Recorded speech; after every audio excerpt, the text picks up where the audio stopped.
Hello and welcome into the Dave Campbell's College Football Podcast. I'm your host, Carter Yates. Joining me from beautiful Austin, Texas, is senior writer Mike Craven.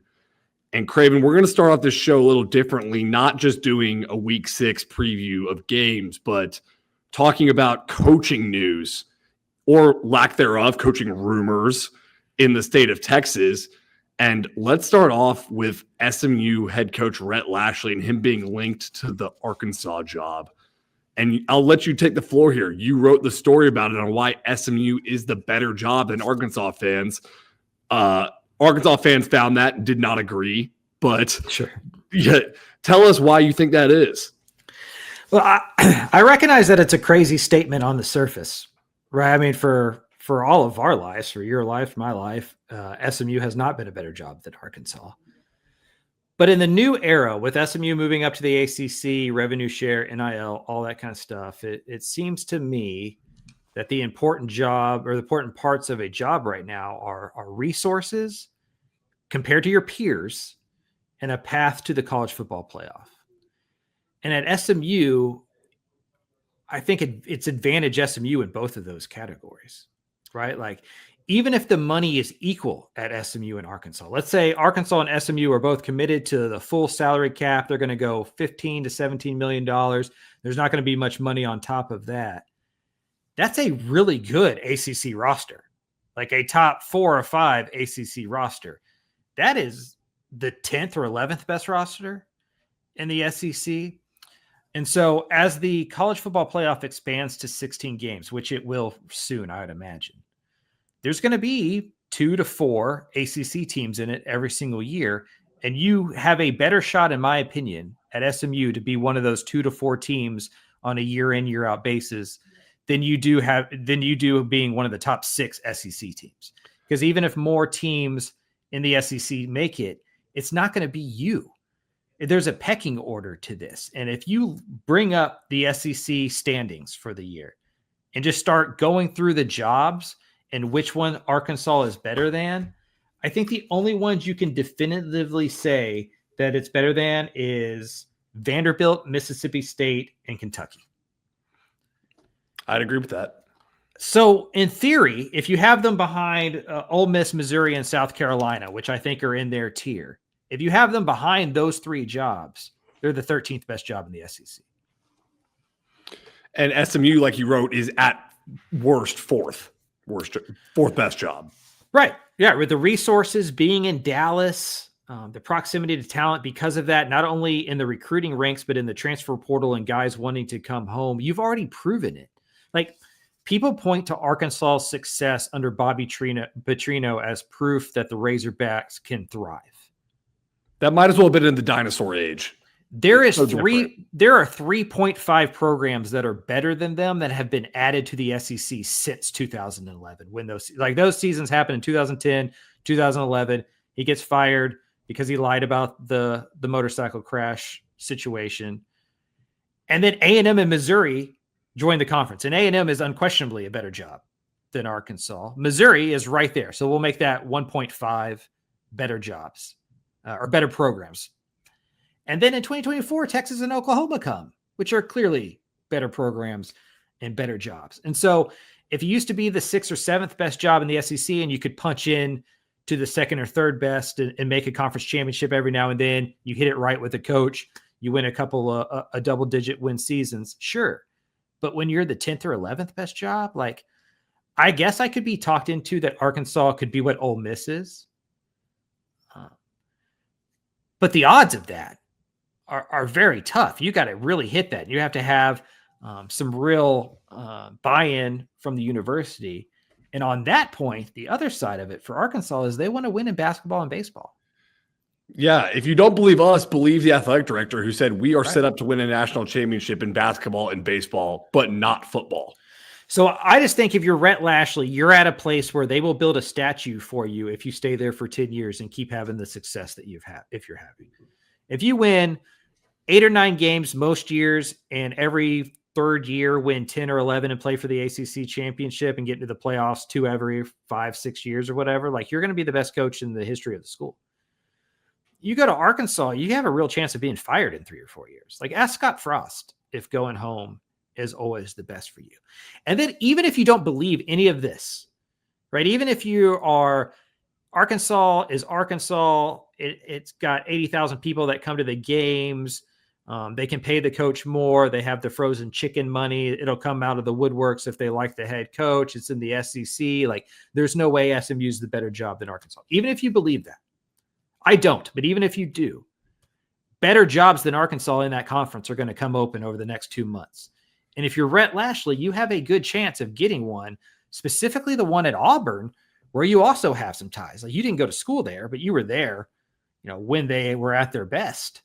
And they like him a lot there. So I think Lashley, it's one of those deals where the Arkansas job isn't better enough to go take it. And there will be an opening at Auburn or at Florida or maybe even LSU, like places that are going to open that if you really want to leave, you can go leave. And there's always the option of just staying.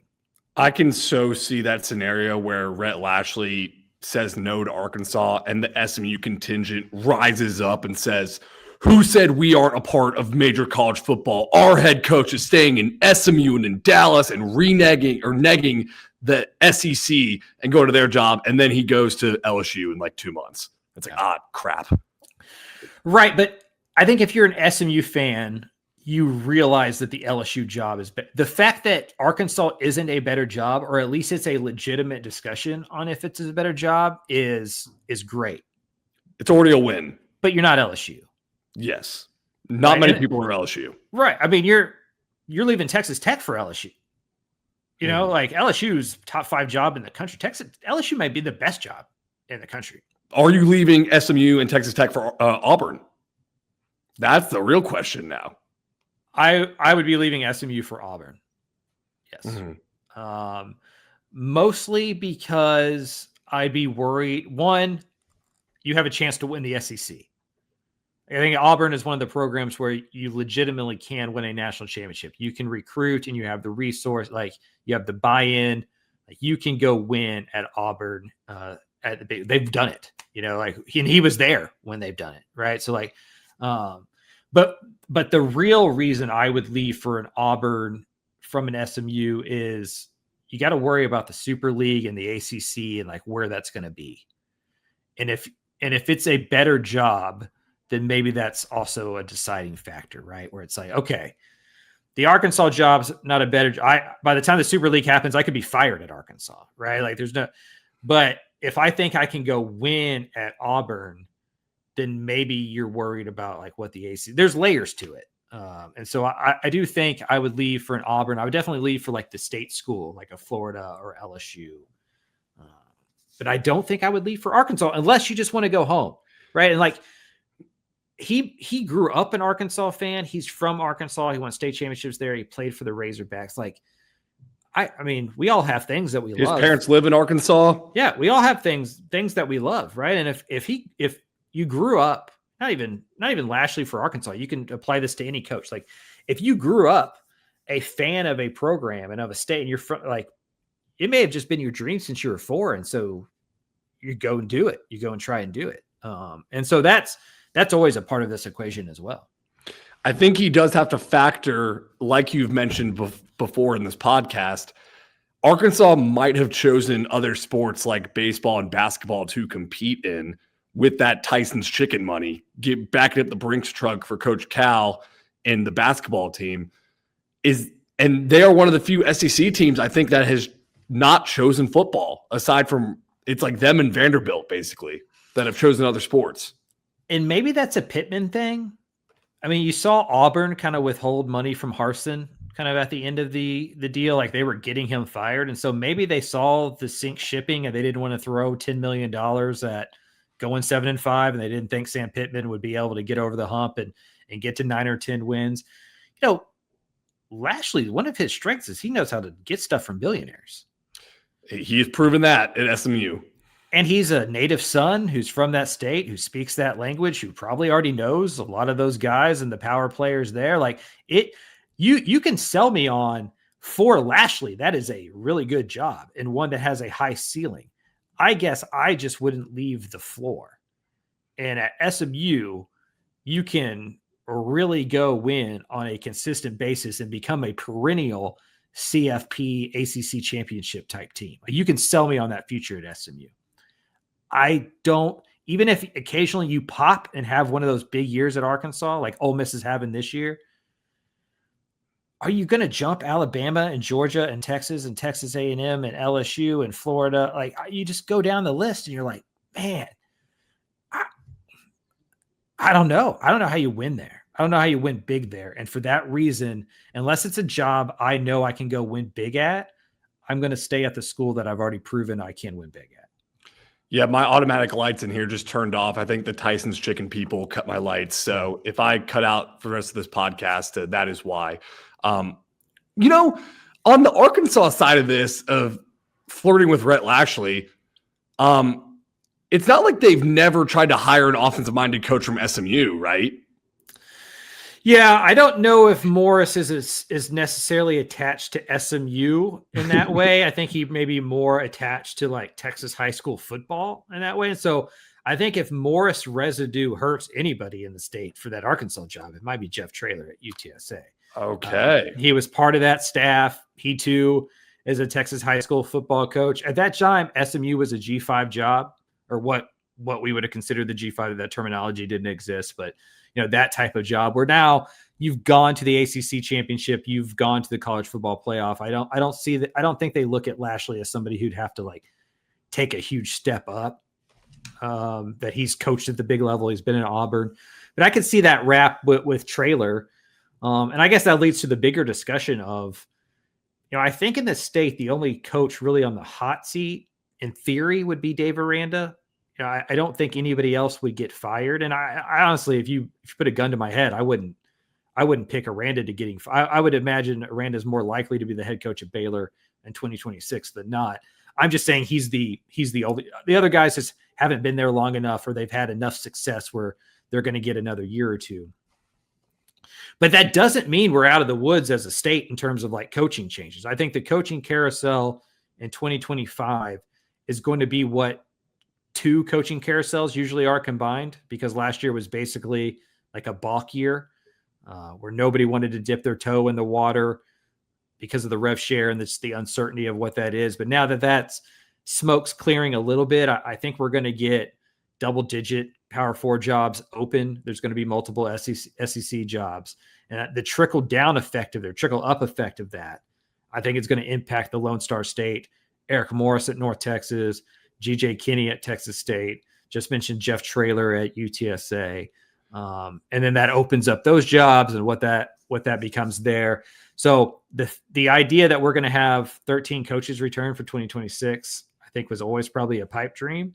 But instead of it being because guys are getting let go, I believe it'll be more that guys are moving up. I want you to make the case for 3 names four names I'm about to give that could become either the Arkansas, Oklahoma State, or another Big 12, SEC, Big 10 coach. North Texas coach Eric Morris, UTSA coach Jeff Traylor, G.J. Kinney, Texas State coach, and then Colin Klein, Texas A&M offensive coordinator. What is like the elevator pitch for each of these guys? Who do you want to start with? Let's go. Who do you think is most likely to get one of these jobs? G.J. Kinney at Texas State. Okay, but give me the elevator pitch for him. Well, he's already won back-to-back bowl games. He's gone to an FCS semifinal. So in 3 years, he's achieved more at those schools than they ever have before. Like in 3 years as a head coach, he basically has the school's best season in each of those 3 years. Mm-hmm. He's a former quarterback. He's played, big-time college football. And I think he's proven himself as one of the top kind of talent evaluators in this new world of college football. Like, he could be an NFL GM type. Like, I think one of his strengths is that he's turned over a roster heading into 2023 when he came in from Incarnate Word. He's turned over a roster this year in 2025 where Texas State's lost so much, and they're about to go win 8, 9, 10 games and compete for the Sun Belt. I think he's just really respected within the industry as a head coach, as a program builder, as a leader, as somebody who's probably mature beyond his years. He's a coach's son, which will be a trend actually in what we talk about here. But I think he's just a very highly respected, young, up-and-coming coach with an offensive system who has a quarterback attached to him. Brad Jackson is somebody that people really like. And I think that's becoming kind of a trend in college football. It's like, who can you bring with you? And so I think his eye for talent, his offensive system, his success, his age, I just think it all works to where Kenny is going to be high up on the list. All right, let's go second most likely now. I guess I would say Eric Morris. And wow, a lot of that is just quarterback. If you give me the opportunity to lead if you're asking me who I want to lead my program, and one of the options is a guy who has recruited Patrick Mahomes, John Mateer, Cam Ward, Drew Mestamaker. Like, I feel like Eric Morris, somebody said this, I don't want to steal somebody's like that. He's just like trying to figure out how hard of a court, like how, he went and found the 2-star, 0-star Cam Ward, and that wasn't hard enough for him. So now he's starting the quarterback that never played a varsity football game as a quarterback as a starter. I said that last episode. Okay, that was you. I've been talking to a lot of people about these jobs for the last few days. I also didn't even realize he found John Mateer too. I feel like no one's talking about that one either. Yeah, that's how he got to Washington State. That then, Morris leaves, Arbuckle takes over that job, and then, those become attached to the hip. So just his ability to, one, his offenses score 1,000 points a game. And so if you hire Morris, one side of the ball is fixed. Like, you're going to be one of the top 15 to 20 scoring offenses in the country. You're going to have a quarterback that makes you competitive every year. He's another guy like Kenny who has proven he can weather the transfer portal storm, do more with less, and go find these hidden gems everywhere. He, like Kenny, has had a different starting quarterback all 3 years he's been there. And they've probably played better at the position in each year that he's been there, right? From Chandler Rogers to Chandler Morris and now Drew Mestamaker. Like, he's thriving in a system in which that he shouldn't. And it's always flavor of the month stuff. And I think Kenny and Morris are hitting their zenith as prospects in the coaching world in a carousel where all the jobs are going to open. And so if we move to the next person on the list, Jeff Traylor, I think the thing working against Traylor is that he didn't hit it at the right time, right? If too early. If this cycle happens in 2021 or 2022, Jeff Traylor's already got one of these bigger Power 4 jobs, but those were thinner coaching cycles that didn't have a lot of jobs open up around him that were better jobs. The Texas Tech window, he famously passed that one up. It was in the middle of the season.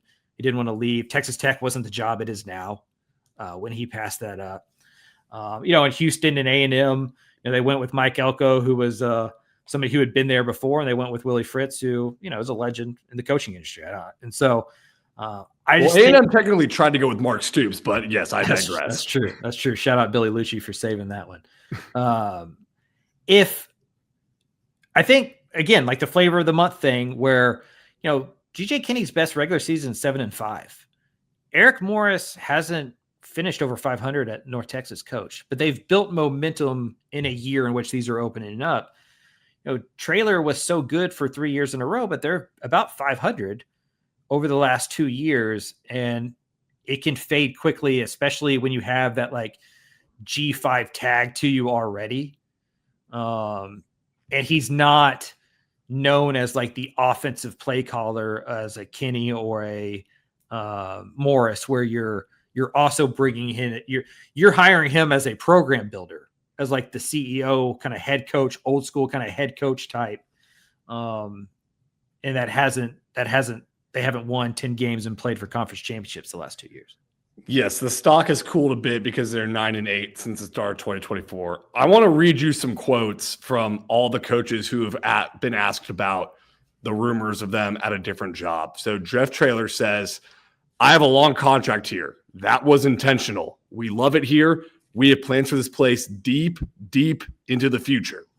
That is much different from GJ Kinney saying, "I'm focused on being at Texas State. I've addressed it with the team, and that's all I've got to say." That's what he said on a podcast. And then Rhett Lashley said, "I haven't given it much thought because there's nothing to give thought to." I feel like the last two are a little more coy than the first one. Yeah, you want my cynical? You want my first thought of this as a cynical journalist is, well, Jeff Traylor's not negotiating a new contract. The other two, whether they leave or not, are. But Traylor's been through this a couple times now, and so He's had a lot of practice giving this statement before. I wonder if he's learned stuff from how he's handled other situations of this. When the job for A&M job, and his name was circling with that. I remember after they beat South Florida, the first question in the press conference was about the A&M job, and so we had 18 seniors tonight. Yeah, that was the famous. We had 18 seniors. Yeah. And so he's done this before. I wonder if he's always done it this way or if this is something new. Whereas the other two, this is uncharted territory for them in a lot of ways. Lashley, this is his first head coaching job. For Kenny, this is his first FBS head coaching job. Eric Morris, same. This is his first FBS coaching job. And so they haven't had to deal with public national podcasts, Bruce Feldman writing lists about, it was just me before. And now it's like the national guy, now they're up for these kind of big jobs. And so I think, it's something new and they have to learn how to navigate it and do it the best way for them. I don't know if there's a great, does it matter what they say out loud and what they say to the public? It probably just matters how they're handling it behind the scenes. And I'd imagine they're all handle it in a pretty similar fashion. Anything on Texas A&M OC Colin Klein? He's been a name circulating. Yeah, I mean, it's a matter of when, not if, Colin Klein becomes a head coach. The offense and what he's done with Marcel Reed is obviously a big one, especially in the Big 12. If Matt Campbell ever takes another job, or if Chris Klieman takes a quote unquote bigger job from Kansas State at some point, Oklahoma State, I would imagine is a good fit for him. A quarterback who was a Heisman finalist, who's obviously a well-respected coach. I don't know Klein as well as I know the other guys, just because of them being head coaches and having to do the magazine. You just kind of talk to those guys a little bit more. But I know what people feel about Colin Klein in the industry, and that he's going to be a head coach. It's just a matter of when. All right, we've talked about the off-field. Should we get to the on-field product for this upcoming week? Yeah, what's crazy is it's still September and we're having this conversation. It's going to be a wild cycle. It's going to be bonkers. Yeah, 100%. All right, let's kick it off with the Week 6 preview, starting with Houston. The Cougars are hosting Texas Tech in a battle of unbeaten Saturday at 6 p.m. on ESPN. Texas Tech is favored by 11.5, and Craven, you're going to be in the house for Houston wearing the baby blue jerseys. So that's exciting. Yeah, whose house? Cougs' house. I'd imagine there's going to be a decent amount of Texas Tech fans there in red. Houston's also red, and so I think it was a differentiator situation there. I grew up an Oilers fan, so I'm a sucker for the baby blues in Houston.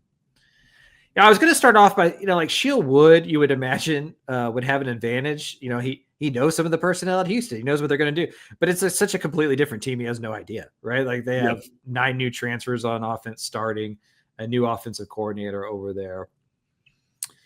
Houston didn't play well against Oregon State, and that leads me to believe they're going to play really well here against Texas Tech. And this kind of feels like one of those Willie Fritz spots. They beat Kansas State at home last year in one of those similar, Kansas State's the clash of the Big 12, and Avery Johnson's great. And then they go to Houston and they just play one of the ugliest games ever. And Fritz emerges as the victor, as he typically does. So if you're Texas Tech, this comes down to playing clean. You're the better football team. Houston can't score with you. That Cougars defense is good, but it can't stop you. It can only hope to contain you. And so if you're the Red Raiders, the only way you lose this game is if you turn the ball over. And so it's Right. Could happen. 100%. So I think that's the key to this football game is how clean can Texas Tech play? To use an example within this game, it's just like Houston, Oregon State. Why did Oregon State almost win against Houston? It's because of the penalties and the turnovers and just that lethargic kind of showing up on the road at night in a game it didn't look like you were overly prepared for. Texas Tech hadn't played in a week. They're a top 12 team in the country now. Everybody's telling them how great they are. I'm sure they watched the film of the Oregon State game and go, this team's not very good. We're going to blow them out. I think that's how Houston could possibly win this game, is just Tech sleepwalks. We look up, it's close in the fourth quarter, and then it just comes down to luck at the end or something. I'm really curious to see how Baron Morton looks, and because he looks good in practice. I think he's cleared concussion protocol, but Houston is second in the Big 12 in passing yards allowed with 140, which is remarkable, by the way, because they lost to power SEC, ACC starters now off their secondary after spring ball. They also played Rice. True. Okay, I didn't factor that in. Context is lame. That doesn't throw the ball. I'm most excited. I think we know what Texas Tech is, and Texas Tech's favorite. I would take Texas Tech to win this one pretty easily. I don't know if I would take Texas Tech in the points because I do think Houston is the type of team that gets up for this football game and makes it an uglier fight than it probably should be, muddies the waters a little bit. But I feel like I know what Texas Tech is after that Utah game. Incredible defensive line, linebackers fly around. That defense is going to be pretty good with Shield Wood. Bend but don't break, make some plays when they need to. And the offense can be explosive. They got 2 quarterbacks, really good wide receivers. The run game's in and out a little bit, but that's kind of big. That's kind of Texas Tech football, right? I don't know anything about Houston.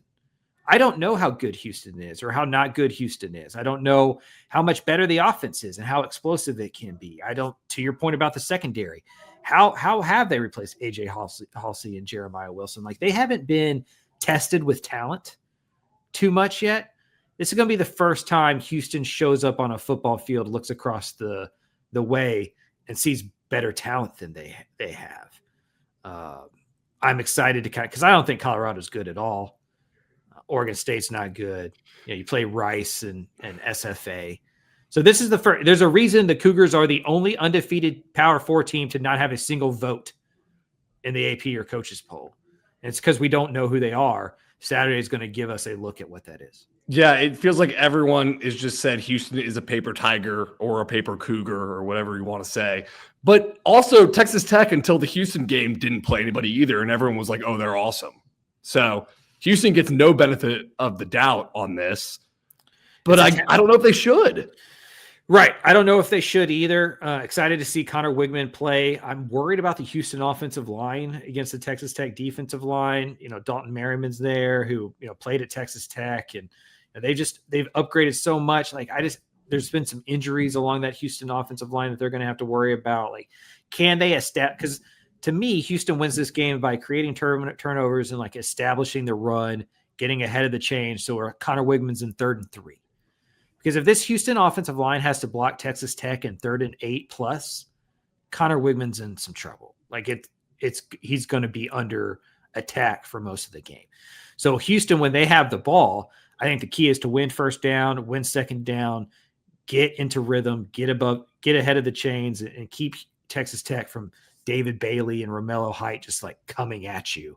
Skylar Gill-Howard, like, they are so good when they get you into 3rd and long. But then when Houston is on defense, I'm just not sure how you slow down Texas Tech unless Texas Tech slows themselves down. Well, you said it right there, unless Texas Tech slows themselves down. I think I'm going to take Houston to cover at least. You've convinced me. I also am taking this because I think Baron Morton might press a little bit here in his return to action. Coming back, your backup balled out last game against Utah. You've probably heard a little bit of the noise. I know he's a very mature guy, a 5th-year senior at this point, so he's got a good head on his shoulders, but just coming back, a little bit of rust maybe. I think he might start pressing. Houston mucks it up a little bit. I think I got Houston in this one. And usually, you love the bye weeks. I wonder, just with the way that fourth quarter went and the amount of steam Texas Tech had, if having that idle week kind of cooled them off a little bit. Now you're going on the road, 6:00 kick. It's going to be a full stadium. Houston's going to be up for it, not only because it's a big home game where they can really lay a marker down, but because they played like crap the week before, and that is a huge motivator. These are people. This is not a video game. You don't play the same every single week. So I think this is not a trap game because Texas Tech knows what's coming, but I think it's one of those. When you look at the Red Raiders schedules, you can very quickly start like putting check marks next to them and looking too far ahead. This is one of those that on paper isn't as tough as it actually is. This I think is a tough football game. And if Tech handles it and blows out Houston, I think that's just another sign that maybe this is a special group. Mm-hmm. Are you taking them to blow out Houston, or are you taking Houston to cover? Sounds like you're taking Tech to win. I'm taking Tech to win. I honestly think I'm taking Texas Tech in a relative blowout, not one that happens early. I think I may take, if we're getting really into the gambling weeds, one that maybe you could take the Houston first half and the Texas Tech game. I love that. Because I don't know if the Red Raiders will come out swinging and just blow away the Houston. But I just think the overall talent, the continuity, they just got too much for them. And I think in the second half, that's going to show. Yeah, it's going to be 10-6 going into the halftime break, and everyone's going to be like, what the hell is happening? And then it'll be 34-13. Mm-hmm. Okay, let's take it on over to College Station for Texas A&M taking on Mississippi State. Saturday at 6:30 on SEC Network. The Aggies are favored by 14.5. It's a blackout theme for Texas A&M, which is what I want to do every time I hear the Mississippi State cowbell. So there's that. Yeah, good to be at home on this one. Very. You don't want to go to Starkville, ask Arizona State. Mississippi State feels like maybe the most improved team in the SEC. I guess Oklahoma has a stake to that. I think this is too big of a spread, to be honest. They were really bad. Like the Bulldogs were awful last year in year one with their head coach. Blake Shapen's the quarterback. Just a call back to Baylor fans who watched him in the Big 12. But you beat Arizona State at home. You've handled business against three undermatched teams since then. This one feels like a big one, like that one that in the SEC, like I know it's cliche, but every game is pretty tough. Mississippi State, it's a much tougher game now than it looked like. Maybe a tougher game than Florida the week after. If you're the Aggies, you want to see improvement offensively. You didn't take advantage. You gained 414 yards last week and scored 16 points. So you want to be more efficient. You want to be able to score more. I think defensively, that was probably one of your better games you've had since Elko's been back as the head coach. I just think you want to continue that momentum. Yeah, Texas A&M is attempting to clean up the penalties. You mentioned how they had 454 yards and 16 points. Mike Elko is having the players contribute to the Coaches Cabo Fund every time they commit a foul. I guess this is a nice part of NIL is you can actually legally, or I don't know what the legal ramifications are, but get them to pay for your Cabo trip. Yeah, you just got to watch the totals, tax purposes, all that kind of stuff. But yeah, it is a funny new wrinkle to college football where you can openly talk about that kind of thing. By the way, Mississippi State is also the most penalized team in the SEC, so Aggie's not the only one with a penalty problem. I wonder if that'll cancel each other out or if this will be like a 30 penalty game. Although that Auburn A&M game was choppy too because of that. Kyle Field's going to be rocking blackout, as you mentioned. Looks like they're painting the end zone black. And I think that's one of my biggest takeaways is just Mike Elko gets it. I feel like he's hit every single, the power, some of the throwback uniform stuff, the script Aggies thing, the black end zones, like a lot of things the fans have been clamoring for. I feel like they're finally just kind of giving them that. And that's built a lot of momentum. It's the rare donor revolt that worked, like you mentioned before. Yeah, because 100%. Mark Stoops is 2-14 in his last 16 SEC games. That was the coach who Ross Bjork originally picked to be the new head coach at A&M. Talk about failing forward, man. Ross Bjork, my goodness. Yeah, Ohio State saw that. It was like, we need this guy. Right. He's a good fundraiser. To me, what worries me about this game, if I'm A&M, is that Mississippi State offense is really good. They're averaging 38.6 points a game. They run that veer and shoot like the old Briles stuff. They can be explosive and they can score points on you. And this Texas Tech secondary is probably where they can get got. I know they played good against Auburn. I'm still of the opinion that's as much Jackson Arnold as anything. You see some clips on social media rolling around in the Auburn community of wide receivers that are open that Jackson Arnold just did not find against A&M. And so I do think if you're the Aggies, this is not going to be a game where you hold the opponent offense to probably 10 points. Mississippi State's going to hit some plays. They're going to move the ball. They're probably going to score some points on you. I think the defense is better than we had seen, but not as good as it was against Auburn. There's probably a middle ground there. And so that makes efficiency on offense really important. And what is this A&M offense? Was that a case of Auburn's defense is better than maybe we talk about, and it just gets back to rolling this week? Because you could make an argument that Notre Dame's bad defensively. Utah State's bad defensively. UTSA secondary is dog awful defensively. Was the A&M offense that good? Like, can it be that explosive? Because my question, Jay and I talked about this on the Aggie War Pod. I haven't looked at the stat what it is right now, but like going into that Auburn game, like the average touchdown play for A&M was over 20 yards.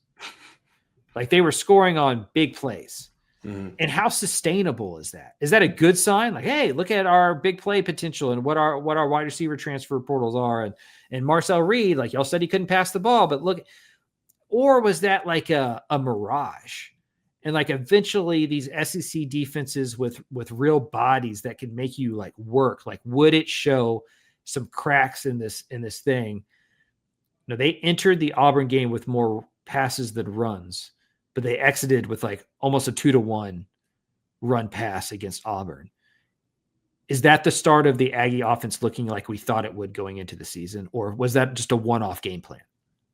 I think it's interesting to think about maybe Mike Elko being the gutsy defensive coach that he is, pulled a reverse hide his playbook in the sense of like usually in the preseason before conference play, you're like, let me just run halfback dive up the middle 2 times on first and second down and then halfback power on third down because I don't want people to see all my playbook wrinkles. And he might have in the preseason said, let Marcel Reed just air this thing out so then we can run halfback dive twice and halfback power in the SEC.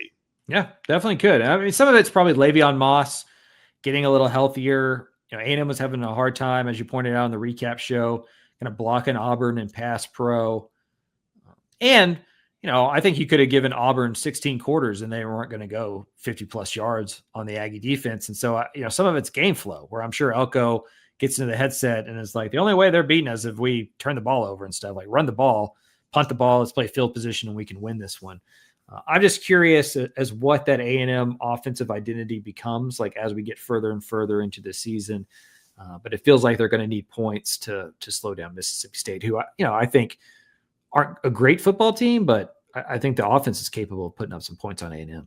Yeah. Okay. So I remember I had a take about Tyler Shuck when this was 2023. And I said, if he stays healthy, he's a mid-round draft pick, and rightfully got skewered for it because then he left Texas Tech, couldn't stay healthy. Then he goes to Louisville, gets a 7th year of eligibility, then becomes a 2nd-round draft pick. So was proven right after it looked like I was wrong. Is that how you are with Blake Shapen, the Mississippi State quarterback?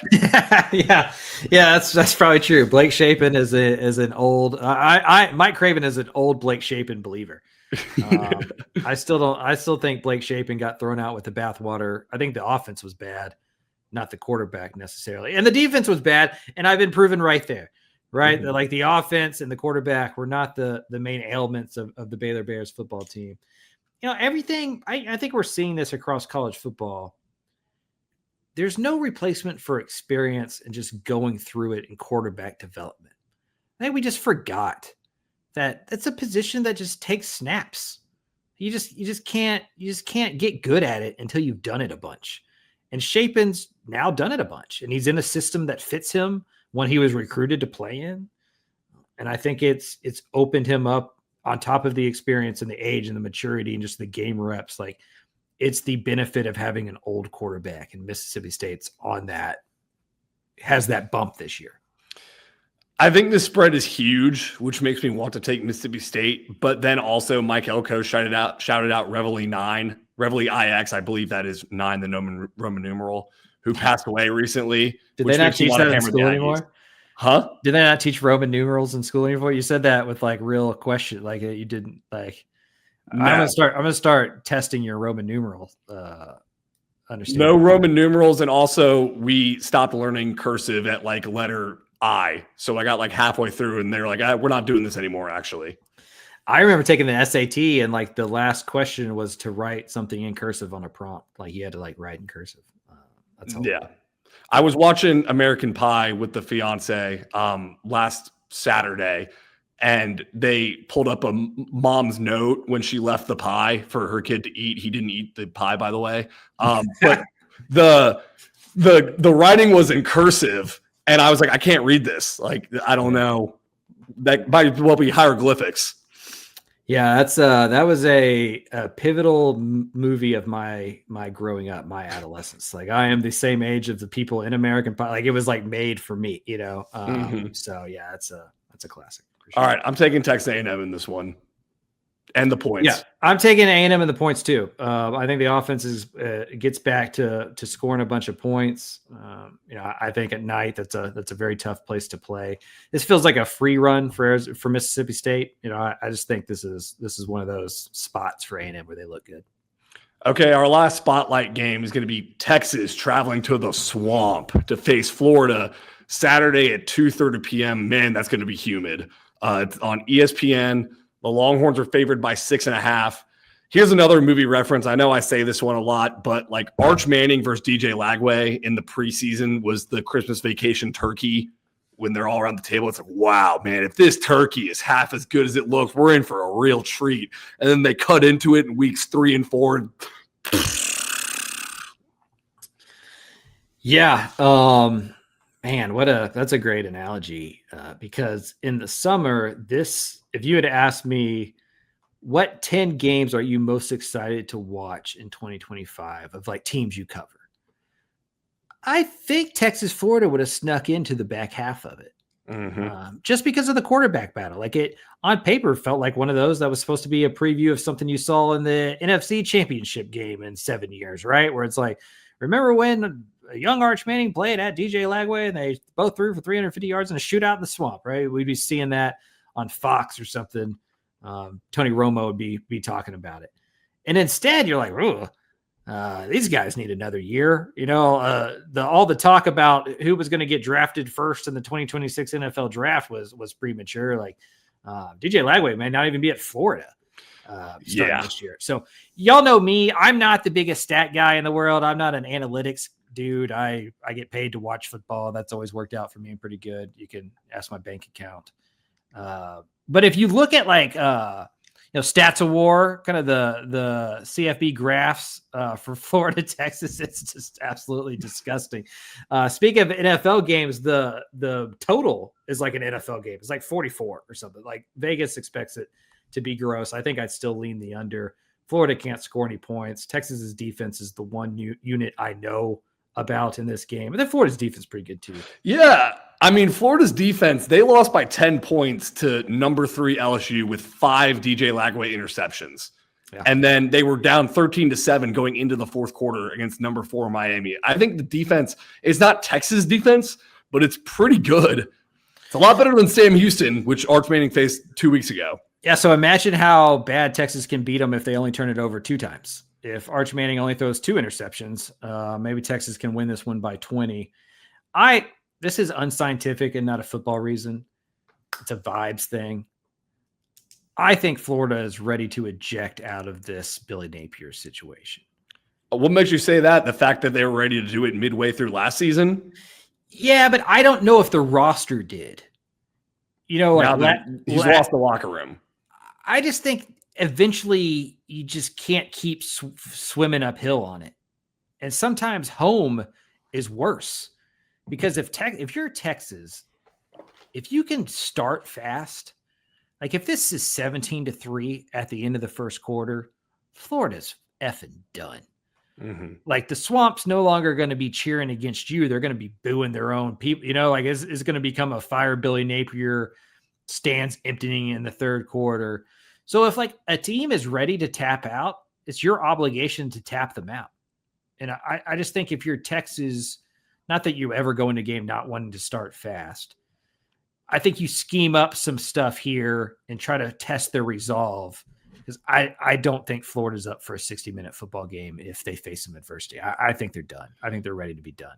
Yeah. Billy Napier, from my just seeing what was happening, I don't know if this is true or not, but it felt like he kept his job because of DJ Lagway. And it was like, hey, DJ Lagway believes in this guy. DJ Lagway is going to come out next year. They looked okay with DJ Lagway at the back of half the season. And then he spent all offseason in a boot and a shoulder brace and just different ailments. And it was like, that's weird. And now that it's falling apart on the field, it's just like, all right, it's ripcord time. Your one break glass in case of emergency now just turned out to cut your hand. Yeah, I think Texas's advantage against the Florida defense is bigger than Florida than the vice versa, right? Or Texas's advantage defensively against Florida's offense is bigger than Florida's advantage defensively against Texas's offense. And so I think this is one of those games where just the Texas defense carries it. They don't ask Arch Manning to do a ton, and you just kind of slowly knock them over. Okay, let's do a lightning round, flying through these last games on the schedule. Starting the Big 12, TCU versus Colorado, 6:30 p.m. on Fox. TCU favored by 13.5 points. I feel like this is a get-right game for TCU's rushing attack and their offensive line after they put up 12 yards against Arizona State last week, because Colorado's second to last in the Big 12 in rushing defense. Yeah, you just look at the TCU schedule and you just kick yourself more and more for what happened at Arizona State, because you got Colorado, then Kansas State, Baylor, West Virginia. Like you really could have put a run here and risen up the rankings. But you got to get up. And I think, to your point, I think Colorado is a great team to rebound against. They're bad against the things you need to get better at. And so go run the ball, dominate the run game defensively. Get a win at home. I think this is a rebound game for TCU for sure. Now, Baylor versus Kansas State is 11 a.m. on ESPN Plus. Oof. Who would have thought this would be on ESPN Plus preseason? Baylor favored by 6.5. Watch out for this one. This if Kansas State does this, it gets brutal in Waco. It's the perfect kind of Chris Klieman on the road Kansas State win. 11 a.m. kickoff for a fan base that wasn't up for a home game against Arizona State before you lost that game. What are the stands going to look like at 11 a.m. in McLean when that thing kicks off? You got a quarterback that can move around a little bit, and the way that Jackson Arnold was able to dominate this Baylor defense. I don't know. Kansas State's not that great of a football team. They feel like they played better last week in a win. This feels like a dangerous one for Baylor, because then all of a sudden you're 3-3. You came into the season with all this momentum. Keep your eye on this one. And conversely, Baylor could come out and play really well, and that would be great. Yeah, I think we need to stress how poor Kansas State has played this year, because they are last in the Big 12 in total offense and second to last in rushing offense. So on paper, and let me stress, on paper, Baylor's defense should have a day where they ball out and get some heat off of their unit. Yeah, but that line tells you all you need to know, because you're getting about 3 for being at home. Although McLean's on 11 o'clock with this, it's not worth 3. Mm-hmm. Right. And so, Baylor's a 3-point favorite, 3.5 point, probably better football team than Kansas State. That's nothing. That's one turnover. I thought they looked better against UCF, and maybe that's more about UCF. But if Baylor saw, Kansas State could do what Baylor did last year, where it was just one of those dead teams in the water. They were picked to do well, and then they did, and then all of a sudden they win 6 of the last 7 or the last 7 or something like that. And maybe that UCF game, which was after a bye, kind of jump started that. I'm not picking Kansas State to win outright. I mean, there's a reason Baylor's a touchdown favorite. It feels like one of those games that you look up at 2:30 and you go, oh yeah, I should have seen that one coming. Mm-hmm. I know this is not the biggest sample size, but with Florida State and Kansas State, it feels like playing the week 0 Dublin game. If you lose that game, you're cursed for the year. And Kansas State's problem hasn't been their defense. It's not like they're giving up 40 plus points to teams. They gave up in losses. They gave up 24, 24, 23. Their problem's been offensively. They just haven't been able to go score against anybody. Well, buddy, I got some medicine for you. And so if the offense can go score against the Baylor defense, and then their defense is good enough to maybe just slow down Baylor a little bit and hold Baylor to, let's say, 28 points, 31 points. You're telling me I can't convince you that Kansas State scores 34? I'm taking Kansas State to cover at least, and probably to win. Like, they'd be my underdog pick of the week. Yeah, I think so too. I think it's growing on me as well as a pick. Like, not only, we talk about it before, like sometimes you're picking the game, sometimes you're picking the spot. Like, this one feels like a pick in the spot, like just a sleepy early Saturday kickoff on ESPN Plus. All of a sudden you see the ticker come across the board and it's 28-21 Kansas State with 13 minutes left in the fourth quarter. And you're like, oh, yeah, I can see it right now. That is what I envision. Okay, let's take it over to the ACC. SMU has a conference game against Syracuse, 2:30 p.m. on the ACC network. SMU is favored by 16.5. I think that's because Syracuse's starting QB is out for the year. Yeah, they got dog walked by Duke last week. Going to be a sellout at Ford, which is cool. SMU hasn't lost a regular season ACC game, so that's insane. That's kind of a cool deal. You had a week off to kind of figure out some stuff. I mean, clearly this defense needed to get going, and SMU is one of the only teams in the country without a FBS win this year. They've beaten East Texas A&M and Missouri State. Syracuse isn't a great team, but to start 1-0 in conference play would be big. Just to have a solid win and just kind of, I think, exhale a little bit because it gets tougher after this one. It is weird. Is it just because they have Stanford? Then it gets tougher. Is Syracuse all of a sudden in the mud just because of their starting? I mean, I don't want to say just because they're starting quarterback, because that is a huge loss. But I felt like Fran Brown was getting like, hey, he could be a coach of a bigger program here after this season. Like, I feel like he was getting coaching buzz. Yeah, he was there, and I think he will continue to because of just the talent that he can acquire. But they go to overtime, like they lose by 20 to Tennessee the first game of the year. I think that they got elevated. It was like, oh, they went on the road and beat Clemson, but like, so what? Yeah, it's paper tiger. Yeah, paper right. Clemson Tiger. Yeah, and so I just don't think that they're just that good this year. And last year they won 10 games, but it was a schedule. Some of it that was a scheduled deal. It's kind of like Oklahoma State a couple of years ago when they played Texas in the Big 12 championship. Like, just everything broke right, and it looked better than it probably was for Syracuse. So they're probably not as bad as they were against Duke. Like, I think they'll play better against SMU. Like, they're not going to get beat 38-3 or something on Saturday. But without their starting quarterback, I don't think they're good enough everywhere else I think SMU is going to score plenty of points. It's just a matter of the Mustang defense can take a step forward, and you'd imagine against a backup quarterback they can. Okay, Texas State travels to Arkansas State, 3 p.m. on ESPNU. Texas State favored by 13.5 because Arkansas State has lost 4 straight.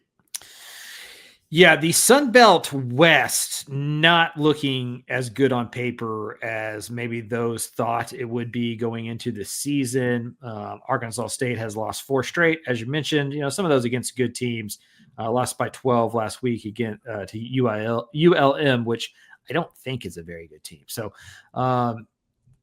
it's on the road, but if you're the Bobcats, you're coming off of a bye, you should be ready for this one.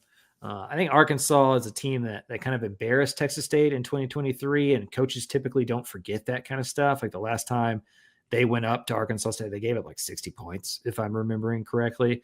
And so I think this team knows what's out in front of it. They've heard a lot of noise. We talked about the coaching stuff at the beginning of this deal. I think you're going to see a solid effort for the Bobcats, and they win this one by double digits.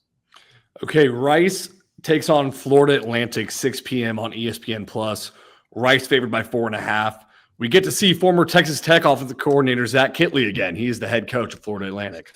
Yeah, a little Al versus Al crime here. Talk about 2 different offensive philosophies. Yeah. Am I right? Like, opposites attract in this one. My goodness.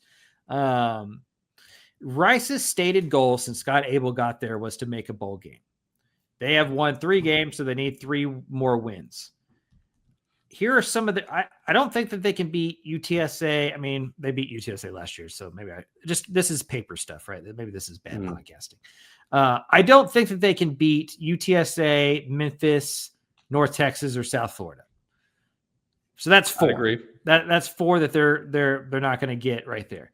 So they have to win all 3 of FAU, UConn, UAB.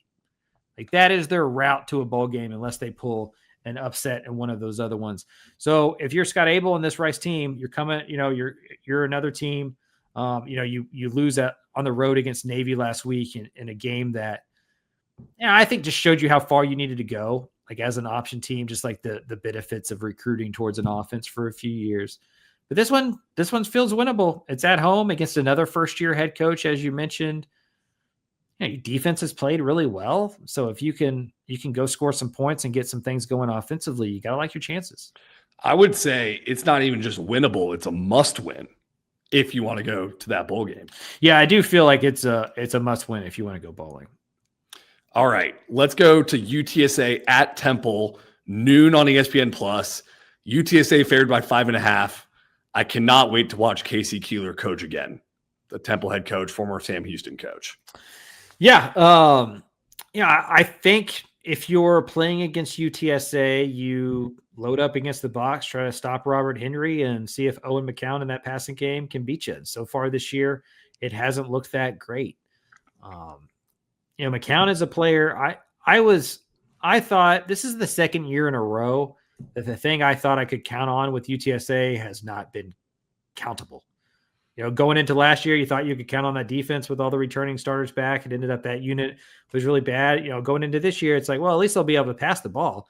They got a quarterback that threw for 3,000 plus yards and a 25-10 touchdown to interception ratio. His wide receivers are back. His offensive line's back. He's got 2 really good tight ends. Like UTSA is going to be able to throw the football. And then you just like, oh, I don't, that Colorado State game didn't look great.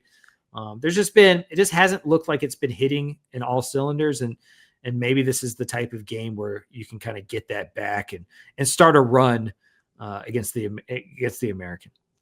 All right, last game on the docket. It's some Thursday night football action. Sam Houston traveling to New Mexico State, 8 p.m. on CBS Sports Network. New Mexico State is favored by 2.5. I believe this is the last week before Conference USA Wednesdays start up again. And is that correct? Well, the next 4 games for Sam Houston are Thursday, Wednesday, Tuesday. Yeah, right in the thick of Conference USA Wednesday, Tuesday slate. Yeah, and it's like at Las Cruces in Houston for a home game, in Houston for a home game, at La Tech in Ruston, Louisiana. I must win in year one when you start 0-4 and expectations are pretty low is probably an exaggeration, but a win in this game would go a long way. Like it feels like of all the teams we cover, the vibes are the lowest in Huntsville right now. You lose this game against not a great Aggies team. I think they just like drop even further because Jack State's going to be a tough one. We'll see what UTEP becomes in the next week or two. But I think right now you're just trying to avoid going 0-12. And this is one of those games that you have a chance to win. So in 2023, when Keeler was there, and it was their first year in the FBS, they also started off 0-8.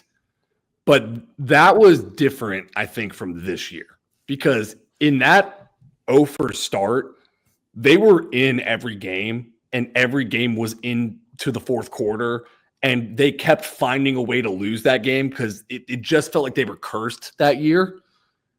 The Sam Houston team this year has not come close to winning a game. I think that's the point, right? Is like you could tell that 2023 team was close. Mm-hmm. A couple players, some depth away. They just faded at the end. It was a new stage. I think they got to them a couple times, but you could see it. Like you could see it bubbling. You can't see that here. Like there hasn't been. If you're a Sam Houston fan, what has been the positive to hold on to? There hasn't been any. And so I'm really trying to think. At least like we talk about UTEP, you can hold on to the defense and the recruiting. They're recruiting really well. The defense has been good. Seems like they've hit on some young guys. They just need to put it together. Like you can start talking yourself into the minors and kind of the project there.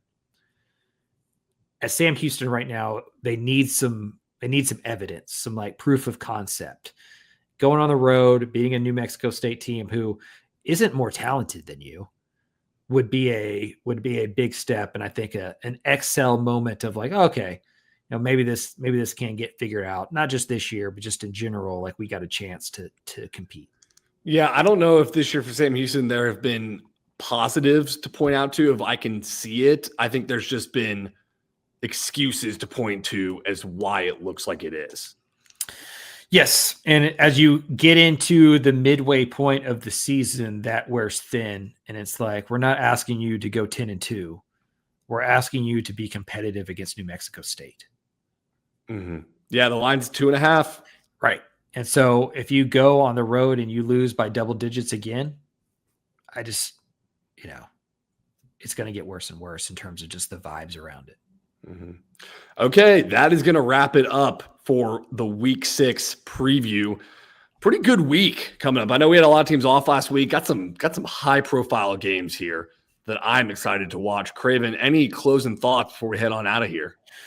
No, not too much. We'll see which coaches get fired after this weekend, because it seems like every single week there's going to be some new ones. So coaching carousel is going to be, man, I guess my closing thought.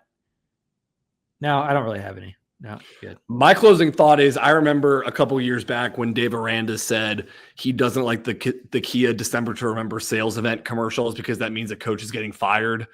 Well, now you don't even have to wait for those because it's happening right now. It's like before the Halloween decorations get put out.